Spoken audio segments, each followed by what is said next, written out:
Line squash அசல் பழங்களிலிருந்து தயாரிக்கப்பட்ட real squash கூலா ஜோரா. Presta Premium Women's Wear. Let your body love it. Lenin தயாரிப்பில் ரெவ்ஜென் film factory வழங்கும் red label திரைப்படம் வெற்றி நடை போடுகிறது. உலகமெங்கும் பறந்து வாழ்ந்து கொண்டிருக்க வவுனிய ஐபிசி தமிழ் உறவுகளுக்கு இந்நேரத்து வழக்கங்கள். உலகையே உலுக்கி கொண்டிருக்கும் ஜெஃப்ரி எப்ஸ்டீன் ஃபைல்ஸ் ரிலீஸ் ஆகி பல அதிகார மையங்களினுடைய கோர முகங்களை எல்லாம் உலகுக்கு எடுத்து காட்டி கொண்டிருக்கு. அந்த வகையில அது தொடர்பில் நிறைய விஷயங்களை நாங்க கேட்டு தெரிஞ்சுக்க போறோம். மூத்த பத்திரிகையாளர் விஸ்வா விஸ்வநாத் நம்மோடு இணைந்திருக்கிறார். வணக்கம். வணக்கம். வணக்கம்.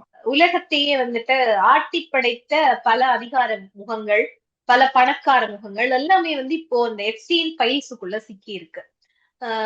இது எல்லாத்தையும் கடந்து இந்த எப்ஸ்டீன் ஃபைல்ல நீங்க பாத்தீங்கன்னு சொன்னா குறிப்பாக இந்த குழந்தை பலியிடுதல் சம்பந்தமாகவும் அதையும் கடந்து ஒரு சைத்தானிய வழிபாட்டு முறைகள் சம்பந்தமாகவும் சில விஷயங்களும் இப்ப அதிக அளவு வெளிவந்திருக்கு.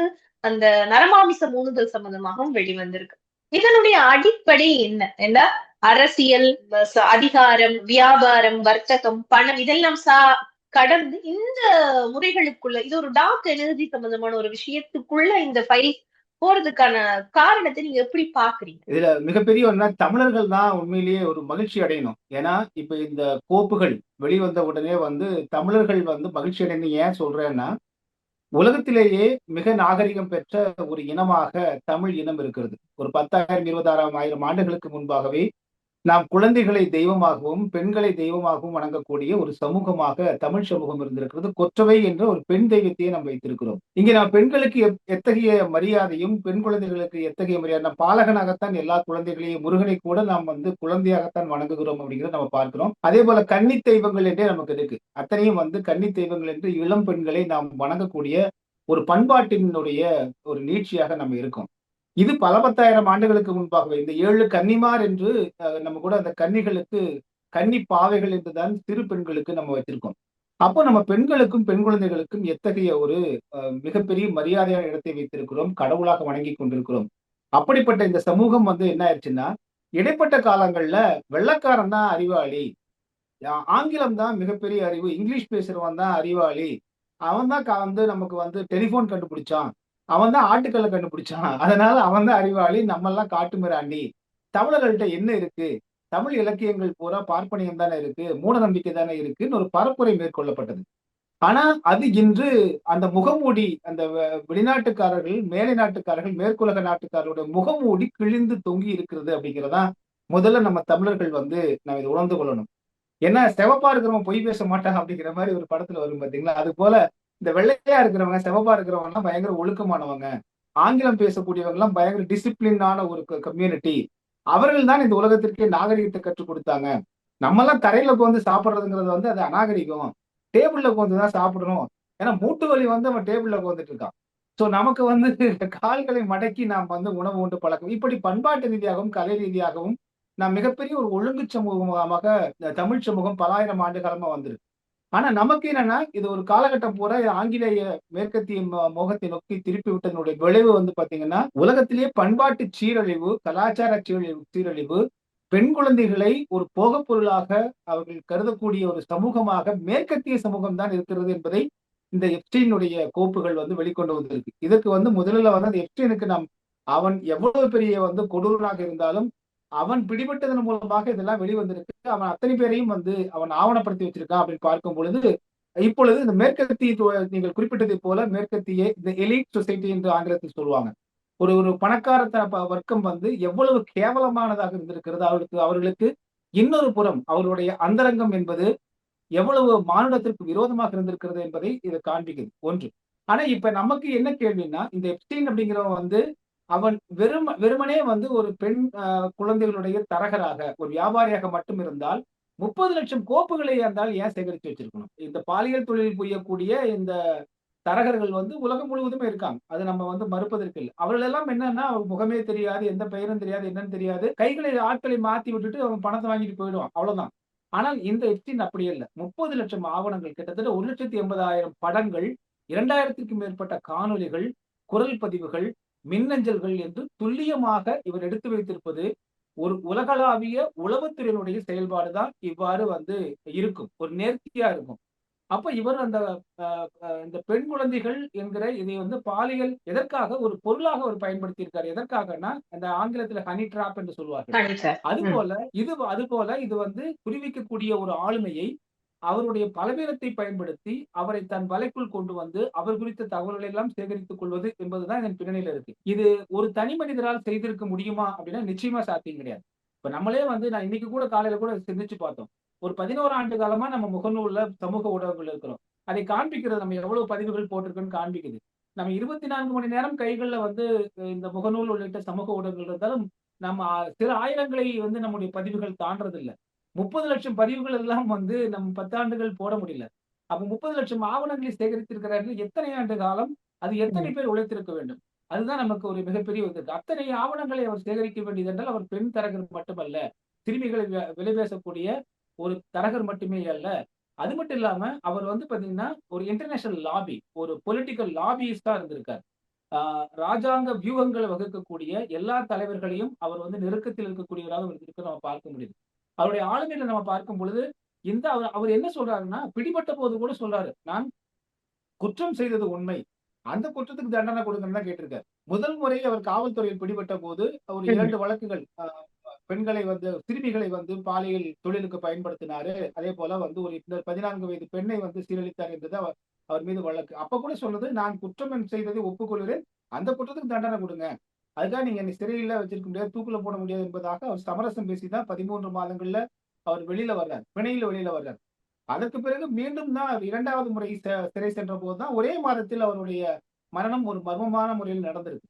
ஆக அவருடைய ஒட்டுமொத்தமான செயல்பாடுகளை பார்க்கும் பொழுது அவர் ஒரு குறிப்பிட்ட ஒரு மத நம்பிக்கை கொண்ட ஒரு பெரிய குழுவினுடைய ஒரு உளவாளியாகவும், அவர் அரசாங்கங்களுக்கெல்லாம் அதற்கு மேற்பட்ட அதையும் எல்லா அரசாங்கங்களையும் கட்டுப்படுத்தக்கூடிய அல்லது தேவைப்பட்டால் தங்களுக்கு ஏற்ப அவர்களை வளைக்கக்கூடிய ஒரு பெரிய சக்தியினுடைய ஒரு முகவராக தான் நம்ம பார்க்க வேண்டியதா இருக்கு திராட்சை. நிச்சயமா. இப்போ வந்து ஒரு மிகப்பெரிய உலக அளவுல ஒரு லாபி பண்ணக்கூடிய ஒரு அரசியல் முகம் அல்லது அதுக்கெல்லாம் மேல இருக்கிற ஒரு முகம் அப்படின்னு சொல்லி சொல்றீங்க. யாருக்காக இவர் லொபி பண்றாரு அப்படின்ற ஒரு கேள்வி இருக்கு இல்லையா? என்னன்னு சொன்னா அமெரிக்கா, ஐரோப்பா சார்ந்து இருக்கிற மிகப்பெரிய உயர்மட்டத்தில் இருக்க அத்தனை பேரும் இவருடைய கைகளுக்குள்ள இருக்கிறாருன்னு சொன்னா, இவர் எந்த நாட்டுக்காக, எதுக்காக, என்ன தேவைக்காக? பணம் மட்டும் காரணம் இல்ல அப்படின்றது பட்டவர்த்தனமா தெரியுதுன்னு சொன்னா, இவர் நிறைய பேருக்கு வேலைகள் கொடுத்துதான் இந்த ஒரு விஷயத்தையும் சேகரிச்சிருக்காரு. டிராப்ட்லயே அவர் சேகரிச்சு வச்சிருக்காரு தன்னுடைய மெயிலோட டிராப்ட்ல. அப்படின்னும் போது யாருக்காக இந்த லொபியை வந்து இவர் செய்ய வேண்டிய ஒரு தேவை இருக்கு? எதுக்காக செய்ய வேண்டியிருக்கு? இது ஒரு தனி மனிதனுக்காக அப்படின்னு சொல்லி எடுத்துக்கொள்ள முடியாது இல்லையா? ஒட்டுமொத்த ஐரோப்பாவில இருக்கிற பலரும் சிக்கியிருக்கிறாங்க, அமெரிக்காவில இருக்கிற பலரும் சிக்கியிருக்காங்க. எனக்கு தெரிஞ்சு ஏசியால இருக்கிற ஐரோப்பாவுக்கு விரோதமானவர்கள் பெருசா சிக்கின மாதிரி தெரியல. அமெரிக்காவுக்கு விரோதமானவர்கள் புட்டின் போன்றவர்கள் எல்லாம் சிக்கின மாதிரி தெரியல. சீனால இருந்து யாரும் சிக்கின மாதிரி தெரியல. அதே போல நார்த் கொரியால இருந்து சிக்கின மாதிரி தெரியல. இவர்கள் எல்லாம் அங்க வரல, அந்த பட்டியல்ல இல்ல.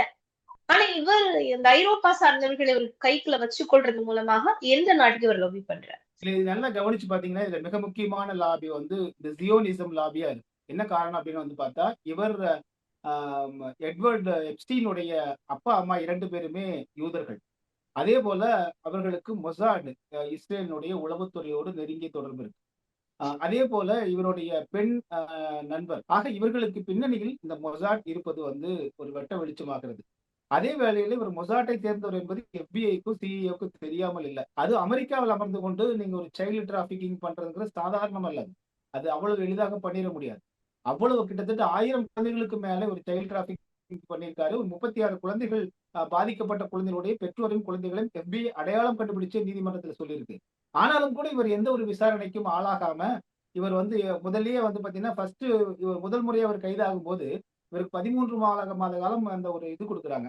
அவர் கஸ்டடியில இருக்கார், காவல்துறையுடைய கட்டுப்பாட்டில் இருக்கார். அப்ப 13 மாத காலம் அவர் மத்தியானத்துல பகல்ல வந்து ஒரு வேலைக்கு போய்க்கலாம், இரவுல வந்து சிறையில் இருந்தா போதுங்கிற மாதிரி அவருக்கு சலுகைகள் கொடுக்கப்படுது அமெரிக்காவில். 2வது முறை தான் கைதாகும் போது 1 மாதத்துல அவர் வந்து மர்மமான முறையில் இறந்து போறாரு. அவர் தூக்கிட்டு கொண்டதாக சிறை நிர்வாகம் சொன்னாலும் கூட அந்த CCTV ஃபுட்டேஜ்ல 2 நிமிடம் 53 வினாடிகள் காட்சியே இல்லாம இருக்கு அப்படிங்கிறது ஒரு பெரிய விவாதத்திற்குரிய பொருளா இருக்கு.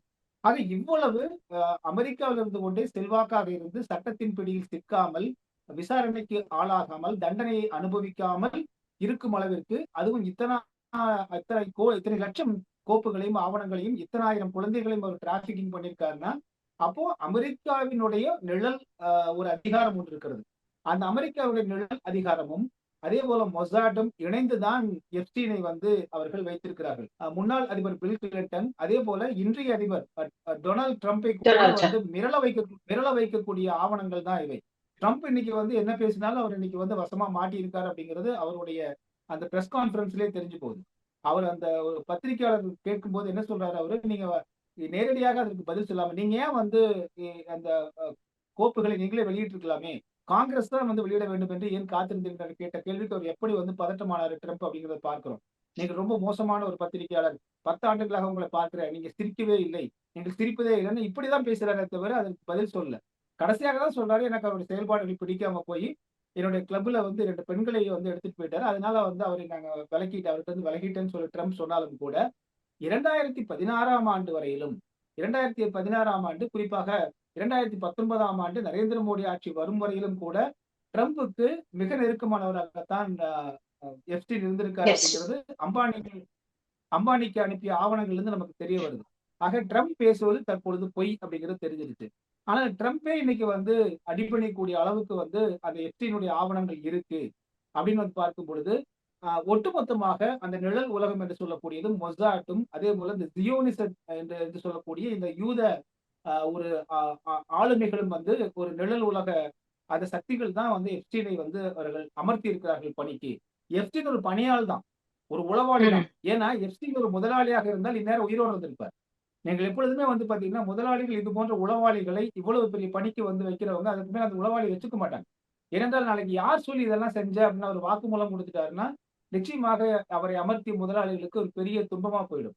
அதனால அவர் முடிக்கப்பட்டு விடுவார் என்பது இந்த உளவாளிகள் பற்றி அறிந்த நமக்கு எல்லாமே தெரியும். ஆக எப்ஸ்டீனை நம்ம வந்து ஒரு உளவாளியாக பார்த்தால் மட்டும்தான் இந்த மர்ம முடிச்சுகள், அவர் பற்றிய மர்ம முடிச்சுகளை நாம் வந்து கொஞ்சம் கொஞ்சமாக பிரித்து அதனோட உண்மைத்தன்மையை ஆராய முடியும். அவரை வெறுமனே நீங்க செக்ஸ் அஃபெண்டர், அவர் ஒரு பினான்சியர் அப்படின்னு பார்த்து அப்படிதான் பத்திரிகை ஊடகங்கள் சொல்லுது. அது பொய். அது மிக மேலோட்டமான ஒன்று. அவர் மிகப்பெரிய ஒரு உளவாளியா இருந்திருக்கார். இந்த உளவு யாருக்கு தேவை அப்படிங்கிறத நீங்க கேட்ட கேள்விக்கான விடை இருக்கு. இந்த உளவு யாருக்கு தேவை என்றால், நீங்கள் குறிப்பிட்டதை போல அமெரிக்க, ஐரோப்பிய ஆகிய அவர்களைத்தான் மையமா வச்சிருக்கு நம்ம பார்க்க முடியுது. ஆனால் அவர்களுக்கெல்லாம் ஒரு ஒற்றுமை இருக்கு.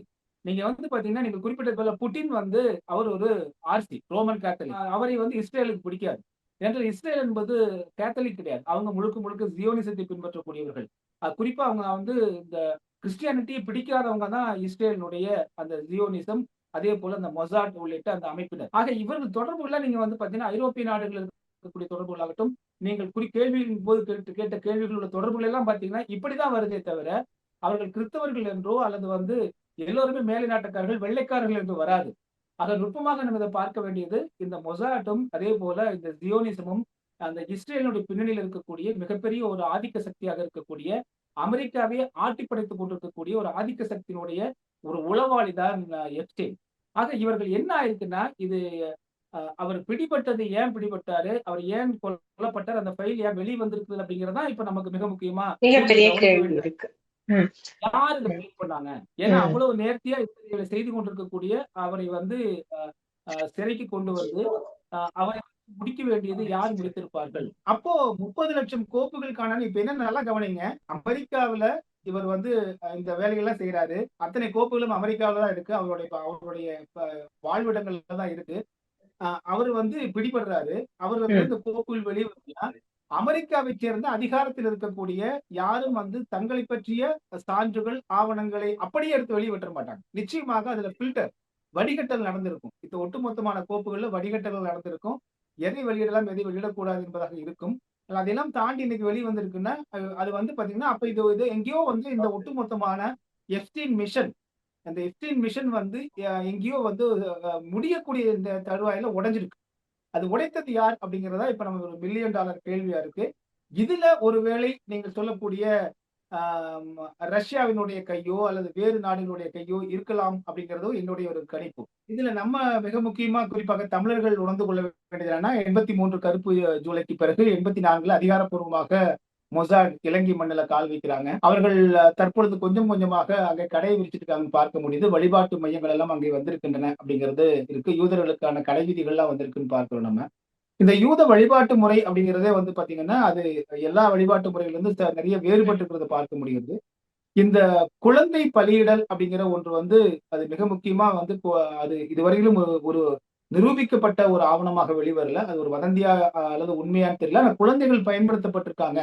அவர்கள் வெறுமனே பாலியலுக்காக பயன்படுத்தப்பட்டிருக்கார்களா? அல்லது வேறு ஏதாவது ஒரு பின்னணி காரணங்கள் இருக்கின்றனவா என்பது ஊகங்கள் அடிப்படையில தான் வந்திருக்கே தவிர, ஆனால் ஆனா இப்ப இதுவரைக்கும் அண்மையில வந்த ஒரு செய்தியின் அடிப்படையில எனக்கு தெரிஞ்சு நான் படித்த அளவுல அங்க இருக்கிற சிஐஏக்கு வந்துட்டு ஒரு மின்னஞ்சல் வந்ததாகவும், அந்த மின்னஞ்சல்ல இந்த குழந்தைகள் வந்து எப்படி பயன்படுத்தப்பட்டிருக்கிறார்கள், அவர்களுடைய உடல் உறுப்புகள்ல இருக்கிற என்ன பகுதி பயன்படுத்தப்பட்டிருக்கு அப்படியான ஒரு ஒரு அண்மை தகவல், ஒரு அப்டேட்டோட நான் பார்க்கக்கூடிய இருந்தது. எனக்கு இன்னொரு கேள்வி இருக்கு என்ன அப்படின்னு சொன்னா, இப்போ பொதுவாகவே வந்து யூதர்கள் தங்களுடைய தாயகம் அப்படின்றது இந்தியா அப்படின்னு சொல்றத நான் நிறைய இடங்கள்ல படிச்சிருக்கிறேன். அப்படி இருக்கிற பட்சத்துல இது ஒரு விதமான ஒரு எப்படி சொல்றது, ஒரு டார்க் எனர்ஜி சம்பந்தமான ஒரு வழிபாட்டு முறைதான் இந்த இந்த பின்னணியில இருக்கிற சில விஷயங்களை பார்க்க முடியுது. அப்படின்னு சொன்னா கண்டிப்பா அதுக்கும் இந்தியாவினுடைய பல மாநிலங்களுக்கும் தொடர்பு இருக்கிறதுக்கான வாய்ப்புகள் இருக்கு இல்லையா?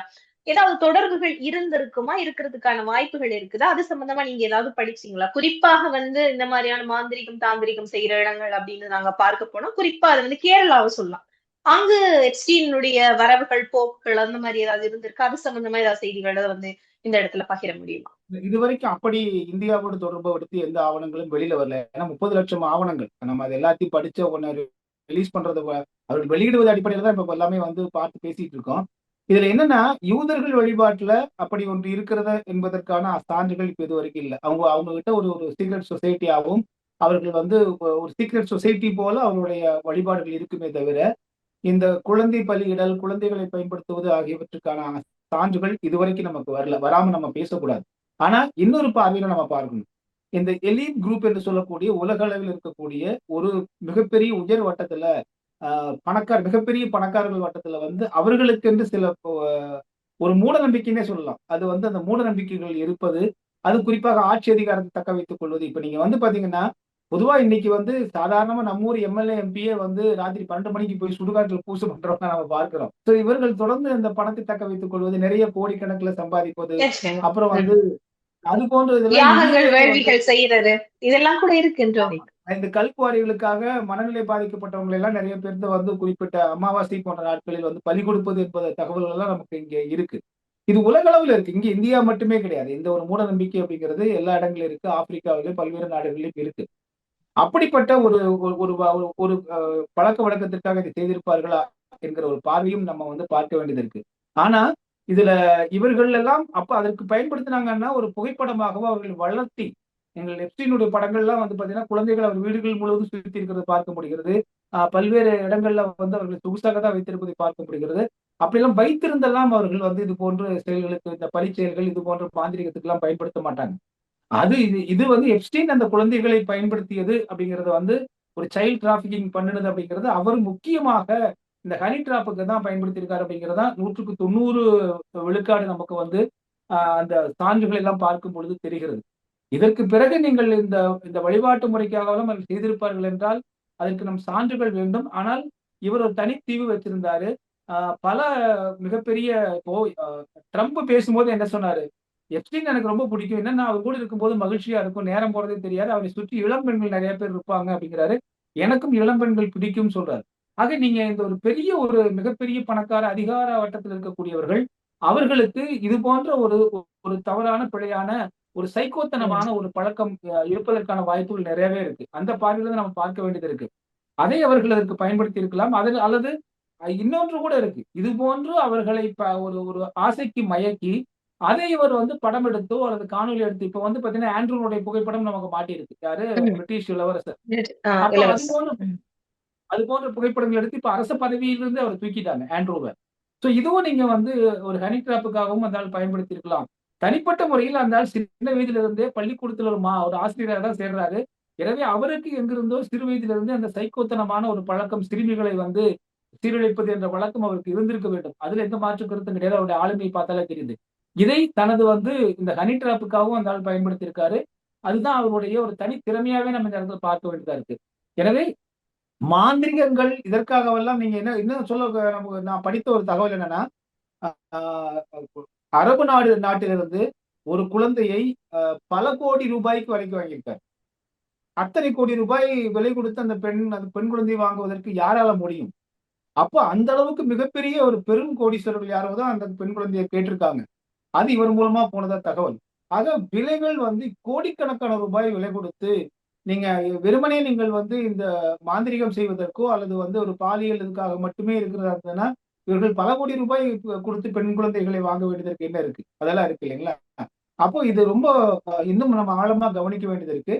இதில் இந்த மாந்திரீகங்கள் என்பதெல்லாம் ஒருபுறம் இருந்தாலும் கூட, இது முழுக்க முழுக்க அரசியல் ரீதியாக ஒரு ஒரு பெரிய எலிட் சொசைட்டியில் இருக்கக்கூடிய நாம் சொன்னதைப் போல ஐரோப்பிய, அமெரிக்க இந்த பெரும் பணக்கார முகங்கள், குறிப்பாக தொழிலதிபர்கள். இப்ப நீங்க இன்னொன்று நம்ம நேரம் இருக்கான்னு தெரியல, சுருக்கமா சொல்லிடுறேன். இப்பொழுது ஏன் நம்ம வந்து இத பத்தி இந்தியாவுல பேசப்பட்டு வருது அப்படின்னா, இந்த அனில் அம்பானி, எப்ஸ்டீன் இடையே நடைபெற்ற அந்த அந்த மிக முக்கியமான உரையாடல்கள் தான் இப்ப வந்து அதில் மோடி அவர்களுக்கு நெதன்யாகு அவர்களுக்கும் அப்பாயின்மெண்ட் வாங்கி கொடுத்ததே இந்த இந்த செகண்ட் சேனல் தான். அவர்கள் சேனல் 2 என்று சொல்லக்கூடிய அந்த பாதையில தான் அவங்க வந்து வாங்கி கொடுத்திருக்காங்க. ட்ராக் 2ம்பாங்க அது. அப்படிதான் இது வந்து நடந்திருக்கு. இன்னொரு புறம் அபிஷியலாவும் பேசியிருப்பாங்க, போயிருப்பாங்க. அதெல்லாம் அப்பாயின்மெண்ட் தான். ஆனா தனிப்பட்ட முறையில் இதெல்லாம் நடைபெற்றதற்கு பின்னணியில் இவர்கள் செயல்பாடு இருக்கு. அப்ப அனில் அம்பானி முற்றுமுழுதாக இந்தியா வந்து மறுத்து இருக்கிறது இல்ல எதுக்கு அந்த அதாவது காங்கிரசினுடைய குற்றச்சாட்டை முற்றுமுழுதாக பாஜக வந்து மறுத்து இருக்கிறதே நம்ம பார்க்கிறோம். நம்ம அதை சொல்லல. இவங்க மூலமா தான் அப்பாயின்மெண்ட் வாங்கி அவர் போனாருங்கிற குற்றச்சாட்டை நம்ம சொல்லல. இந்த உரையாடல்கள் அதை தெரிவிக்கின்றன சொல்றோம். எப்ஸ்டீனுக்கும் அனில் அம்பானிக்கும் நடைபெற்ற உரையாடல்கள் இந்த 2016க்கு முன்பாக ட்ரம்ப் பதவிக்கு வந்தவுடன் என்னை வந்து ட்ரம்ப்புக்கு என்னுடைய வட்டாரத்தில் வந்து ஒரு இணைப்பை ஏற்படுத்தி கொடுங்க அப்படின்னு என்னுடைய லீடர்ஷிப் கேட்கிறாரு. அப்படின்னு அம்பானி எப்ஸ்டீனுக்கு பதில கடிதம் அனுப்புறாரு. எப்ஸ்டீன் பதிலுக்கு வந்து இல்ல அவருக்கு டேட் நம்ம வாங்கி கொடுத்துடலாம். ஆனா அந்த டேட்ல வந்து இஸ்ரேல் தலையிடுது அப்படின்னு சொல்றாரு. அதுக்கு திரும்ப பதிலளிக்கும் போது அம்பானியுடைய பதில் என்ன சொல்றாரு? ஆமா, ஜூலை மாதத்துல இஸ்ரேல் போறாரு இவரு மோடி என்று சொல்கிறார்கள். அப்ப எப்ஸ்டீன் சொல்றாரு, அதுக்கு அடுத்த பதில்ல நம்ம ஏற்பாடு பண்ண மாதிரியே ட்ரம்ப் வந்து சந்திக்க வச்சோம். ட்ரம்ப் என்ன சொன்னாருன்னா, நீங்க இஸ்ரேல்ல போயிட்டு டான்ஸ் ஆடுங்கன்னு சொல்லி மோடி சொன்னாரு. அவர் அங்க போய் டான்ஸ் ஆடினாரு. இதெல்லாம் நல்லாமே ஒர்க் ஆயிருக்குது அப்படிங்கிற பதில் இருக்கு. அது உண்மையா பொய்யா இல்லை என்பது இரு நாடுகளும் அம்பானியும் தான் நமக்கு சொல்லணுமே தவிர எப்ஸ்டீன் இப்ப சொல்றதுக்கு இல்ல. ஆக இதெல்லாம் பேரலா நடந்திருப்பதாக அந்த பதிவுகள் காட்டுகின்றன அப்படின்னு சொல்றோம். இப்ப நமக்கு என்ன ஒரு கேள்வி வருதுன்னா, இதுவரையிலும் நம் பாலஸ்தீனத்தை தான் ஆதரிச்சு வந்தோம் இந்தியா. இது மிக முக்கியமான இந்த எப்ஸ்டீன் தலைப்புல நம்ம வந்து குறிப்பாக இந்தியர்கள், தமிழர்கள் உணர்ந்து கொள்ள வேண்டியது என்னன்னா, 1948ல பாலஸ்தீனம் பிறக்குது. அதற்கு பிறகு 1972 வரையிலுமே பாலஸ்தீனத்திற்கு இந்தியர்கள் போக முடியாது. தடை செய்யப்பட்டிருந்தது. 92 வரையிலும். 1992ல தான் வந்து முதலாக இந்தியர்களுக்கு விசா கொடுக்கப்படுது. அந்த இந்தியர்களுக்கு முதல் விசா எங்கிருந்து கொடுக்கப்பட்டது அப்படின்னு வந்து பாத்தீங்கன்னா, இந்தியாவில் அப்போது புதிதாக உருவான இஸ்ரேல் தூதரகத்திலிருந்து கொடுக்கப்பட்டது. அந்த இஸ்ரேல் தூதரக அலுவலகம் யாருடையதுன்னு வந்து பாத்தீங்கன்னா, அது சுப்பிரமணியன் சாமி அவருடைய வீடு, மும்பையில் இருந்த வீடு. அந்த மும்பையில் உள்ள சுப்பிரமணியன் சாமி வீடு தான் முதல் இஸ்ரேல் தூதரகம். அதன் மீது தான் இஸ்ரேல் கொடி முதலாக பறக்கிறது. அங்கிருந்து தான் இஸ்ரேலுக்கு வந்து இஸ்ரேல் தூதரகம் எந்த ஆண்டுகள்ல இந்தியாவுல ஆரம்பிக்குது அப்படின்றத வந்து பதிவு செய்ய முடியும். அதான் 92ல தான் முதலாக வந்து இந்தியர்களுக்கு வந்து அனுமதி அளிக்கப்படுது. 92 வரைக்கும் கிடையாது. 1948 92 வரைக்கும் தடை செய்யப்பட்டிருந்தது. அப்போதுதான் முதலாக இந்தியர்களுக்கு அனுமதி கொடுக்கப்படுகிறது. எனவே அந்த காலகட்டத்தில் தான் இருக்கணும். மிகச்சரியான தேதி வேணா நான் எடுத்து பார்த்து சொல்ல முடியும். 92ல இருந்து தான் அனுமதி இஸ்ரேலுக்குள்ள இந்தியர்கள் அனுமதிக்கப்படுறாங்க. அப்போ அது ஒரு புதிய அந்த உறவுல ஒரு புதிய ஒரு மாற்றம். ஆனாலும் கூட யாசர் அரஃபத் காலத்துல இருந்து நம்ம பாலஸ்தீனத்துக்கு தான் இந்தியா ஆதரவா இருந்தது. ஆனால் அணிசேராம தான் இருந்தோம். 2 நாடுகளுக்கும் நம்ம எந்த பக்கம் நின்று சண்டை போட போறது இல்ல. ஆனாலும் கூட பாலஸ்தீன மக்களினுடைய உரிமைகளை பாதுகாப்பதில் இந்தியா வந்து கவனமாக இருந்தது. 2 நாடுகளுக்கும் அணிசேராமல் இருந்தது. குறிப்பாக இந்த நிகழ்வு மோடி நெதன்யாகு சந்திப்பு என்பது வரலாற்றிலேயே ஒரு முதல் இந்திய பிரதமர் இஸ்ரேல் போனது மோடி அவர்கள் மட்டும்தான். இந்த இடத்துல நான் இன்னொரு விஷயத்தையும் பதிவு செய்யணும்னு நினைக்கிறேன். அதாவது இந்த எப்ஸ்டீன் ஃபைல் வந்ததுக்கு பிறகு மோடி மேல ஒரு குற்றச்சாட்டு வந்த நேரத்துல பல நாளைக்கு பிறகு சுப்பிரமணிய சுவாமி வந்து ஒரு நேர்காணல் கொடுத்திருந்தாரு. இதை நீங்க கவனிச்சீங்களா? இது எப்படி எடுத்துக்கொள்றது? இல்ல, நீங்க மிக நல்லா கவனிச்சு பாத்தீங்கன்னா, சுப்பிரமணியன் சுவாமி வந்து இப்ப நேர்காணல் கொடுக்குறாருன்னா, இந்த மொசாட் போன்ற உளவு அமைப்புகள்லாம் எப்படி பயன்படுத்திக் கொள்ளும், சிஐஏல எப்படி பயன்படுத்திக் கொள்ளும்னா, ஒவ்வொருத்தரும் ஒவ்வொரு வேலை தான் கொடுக்கும். எல்லாத்திலையும் எல்லா வேலையும் கொடுக்காது. இப்ப சுப்பிரமணியன் சுவாமி இருந்தாருன்னா டிப்ளமேட்டிக்கா தான் பார்ப்பாரு அவரு. அப்போ அவருக்குண்டான பணிகள் வந்து வேறையா இருக்கும். ஆனால் மோடி அவர்கள் வந்து அனில் அம்பானி மூலமாகத்தான் இதை வந்து எப்ஸ்டீனோடு தொடர்பு கொண்டதாக அந்த நமக்கு தரவுகள் தெரிவிக்குது. எனவே அந்த மிஷன் வேற, சுப்பிரமணியன் சுவாமியோட மிஷன் வேற. இப்ப சுப்பிரமணியன் சுவாமி வந்து வெளிப்படை இத்தனை ஆண்டுகள் பேசாம இருந்த சுப்பிரமணியன் சுவாமி ஏன் இப்ப பேசுறாரு? அப்ப அவருக்கு தெரிந்த அவரோட தொடர்புடைய ஒரு பிரச்சனை, ஒரு சப்ஜெக்ட் அப்படிங்கறதுனால அவர் வந்து பேசுறாரு. இது வந்து நீங்க வந்து அன்னைக்கு வந்து அப்ப இவருக்கே தெரியாம கூட இது நடந்திருக்கலாம். இப்ப மொசாட் வந்து இவர்கிட்ட சுப்பிரமணியன் சாமி எல்லாத்தையுமே தகவல் சொல்லிட்டு இருக்க மாட்டாங்க. அவங்க இவரே ஒரு பயன்படுத்தி இருப்பாங்க. இப்பொழுது எப்ஸ்டீன் பயன்படுத்தப்பட்டிருக்காரு. இப்ப அனில் அம்பானி இப்போ வந்து பயன்படுத்தப்பட்டிருக்காரு அவர். அப்ப அவர்களுக்கு யார் யாரெல்லாம் தேவையோ அவர்கள் மூலமாக ஒரு இணைப்பை ஏற்படுத்தி பயன்படுத்துவாங்க. இதுதான் உளவு அமைப்பினுடைய ஒரு வழக்கமான ஒரு செயல்பாடு. அப்ப நீங்க இந்த தருணத்தில் நீங்க பார்க்கும் பொழுது இந்த இணைப்பை வந்து சுப்பிரமணியன் சுவாமி ஏற்படுத்தவில்லை. ஏன்னா சுப்பிரமணியன் சாமி ஏற்படுத்தினா இந்நேரம் அவர் சொல்லியிருப்பார். சுவாமியை பொறுத்த வரைக்கும் எப்படி அப்படின்னா, அதெல்லாம் எப்ஸ்டீன் எல்லாம் ஃப்ராடு, பொய் பேசுறான், அம்பானி எல்லாம் பொய் பேசுறான், நான் தான் வந்து நெத்தன்யாஹு கிட்ட பேசி மோடி போக சொன்னேன், பார்க்க சொன்னேன் அப்படின்னு இருப்பார். ஆனா அவர் வந்து இதை பத்தி மூச்சே விடாம இருக்காருல இருந்து நம்ம தெரிஞ்சுக்க வேண்டியது, இந்த எப்ஸ்டீன் ஃபைல்ல இந்த தகவல்கள் வந்து சுப்பிரமணியன் சாமி மறுக்கவில்லை. அப்படிலாம் ஒண்ணு நடக்கவே இல்லை, நடந்திருக்க வாய்ப்பு இல்லை அப்படின்னு சொல்லல அவரு. ஏன்னா அவர் நெடுங்காலமாக தொடர்புகள் இருக்கக்கூடியவர் என்றால் மறுத்திருக்கணுமே. அவரும் மறுக்கல அப்படிங்கறத நம்ம பார்க்கிறோம். அடுத்ததாக மிக முக்கியமா நம்ம கவனிக்கும் போது மோடிக்கு வந்து டேமேஜ் ஏற்படுத்துற மாதிரி தான் சுப்பிரமணியன் சுவாமி பேசுறாரு. ஆக இதுல இருந்து என்னன்னா அழுத்தங்கள் கொடுக்கிறாரு அப்படின்னு பார்க்க முடியுது.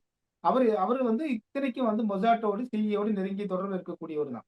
இப்ப இதுல என்ன நமக்கு தெரிஞ்சிருக்குன்னா மிக முக்கியமா நம்ம கவனிக்க வேண்டியது, இதுவரையிலும் நம்முடைய ஸ்ட்ராட்டஜி, பொலிட்டிக்கல் ஸ்ட்ராட்டஜி என்று சொல்லக்கூடிய இந்திய அரசினுடைய அரசியல் நிலைப்பாடு என்பது பாலஸ்தீன மக்களுக்கு ஆதரவாக இருந்த நிலை மாறி இஸ்ரேலுக்கு இந்திய பிரதமர் பயணம் போய் அங்கே ஆட்டமும் பாட்டும் பாடி நம்முடைய சேர நாட்டில் இருந்த யூதர்களுடைய கடந்த காலத்தை பற்றி சொல்லக்கூடிய ஒரு ஓலைச்சுவடி கட்டையும் அவர் நெத்தன்யாகுவிடம் பிரதமர் மோடி அவர்கள் கையளிச்சிருக்கார். அப்போ கலை ரீதியாகவும் பண்பாட்டு ரீதியாகவும் நாம வந்து மிக நெருங்கியவர்கள் என்பதை காண்பிப்பதற்காகத்தான் அந்த ஆட்டமும் நடனமும் எல்லாம் அங்கே வந்து நிறைவேற்றப்பட்டிருக்கு, நடனமாடப்பட்டிருக்கிறதுன்னு பார்க்கிறோம்.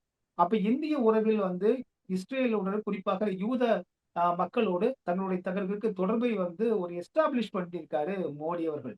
இது வரலாற்று ரீதியாக மிக முக்கியமான ஒரு திருப்பு முனையாகவும் நாம் பார்க்க வேண்டியது, பொலிட்டிக்கல் ஸ்ட்ராட்டஜியில மிக முக்கியமானது ஒன்றை பார்க்க வேண்டியதா இருக்கு.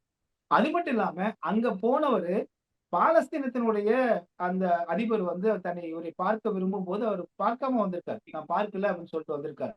அப்ப பாலஸ்தீனத்துக்கும் போகல. வழக்கமா என்ன சொல்றாங்கன்னா, நடுநிலையா இருக்கிறவங்க இஸ்ரேலுக்கு நம்ம போக வேண்டாம்னு சொல்லு, தாராளமா போகட்டும் இந்திய பிரதமர், ஆனால் அப்படியே பாலஸ்தீனத்திற்கும் வந்து ஒரு பார்வை பார்த்துட்டு போயிருக்கலாம்ல, அப்ப 2 தரப்புக்கும் வந்து ஒரு பொது மனிதரா பார்த்துட்டு போயிருக்கலாம்ல அப்படிங்கிற கேள்வி எழுப்பினாங்க. ஆனா அவர் அப்படி போகல, இஸ்ரேலுக்கு மட்டும் போயிட்டு இருக்காரு. அப்போ இந்த எப்ஸ்டீனுடைய அனில் அம்பானியுடைய மிக முக்கியமான இந்த தலையீட்டின் பேரில் இந்திய அளவில் நாம் அரபு நாடுகளுக்கும் மேற்கத்திய மற்றும் ஐரோப்பிய நாடுகளுக்கும் நடுநிலையாக அணிசேராத நிலையில் இருந்த இந்தியா தற்பொழுது முழுக்க அமெரிக்கா மற்றும் இஸ்ரேல் ஆகியோருடைய நட்புறவு என்கிற பெயரில் அவர்களை கட்டுப்பாட்டிற்குள் போய்விட்டோமோ என்கிற அச்சத்தை ஏற்படுத்தியிருக்கு. இதற்கெல்லாம் மிக முக்கியமான ஒரு துருப்புச்சீட்டாக எப்ஸ்டீன் பயன்படுத்தப்பட்டிருக்கார் அப்படிங்கிறத நம்ம பார்க்கிறோமா. இது இப்பொழுது என்ன இருக்குன்னா, இதன் காரணமாக நம்மை நெருங்கி வந்த ரஷ்யாவும் சீனாவும் பல ஆயிரம் மைல்கள் இந்தியாவை விட்டு விலகி போயிருக்காங்க உறவு ரீதியாக அப்படிங்கிறதும் இன்னொரு பெரிய அபாயமா நான் பார்க்கிறேன். நிச்சயமா. அதாவது இந்தியாவை பொறுத்த வரைக்கும் இது மிகப்பெரிய அளவுல வந்து ஒரு உறவுகளுக்குள்ள சிக்கலை ஏற்படுத்துற ஒரு தாக்கத்தை ஏற்படுத்தி இருக்கு இந்த ஜெஃப்ரி எப்ஸ்டீனுடைய இந்த ஃபைல் அப்படின்னு சொல்லலாம். இன்னும் நிறைய விஷயங்களுக்கு தொடர்புல பேச வேண்டும். இந்த தருணத்துக்கும் இந்த நேர்காணலுக்கும் உங்களுக்கும் ரொம்பவே நன்றி. நன்றி, வணக்கம். லயன் ஸ்குவாஷ் அசல் பழங்களிலிருந்து தயாரிக்கப்பட்ட ரியல் ஸ்குவாஷ் ஃபுல்லா ஜோரா. Presta Premium Women's Wear. Let your body love it. Lenin தயாரிப்பில் ரெவ்ஜென் ஃபிலிம் ஃபேக்டரி வழங்கும் ரெட் லேபிள் திரைப்படம் வெற்றி நடை போடுகிறது.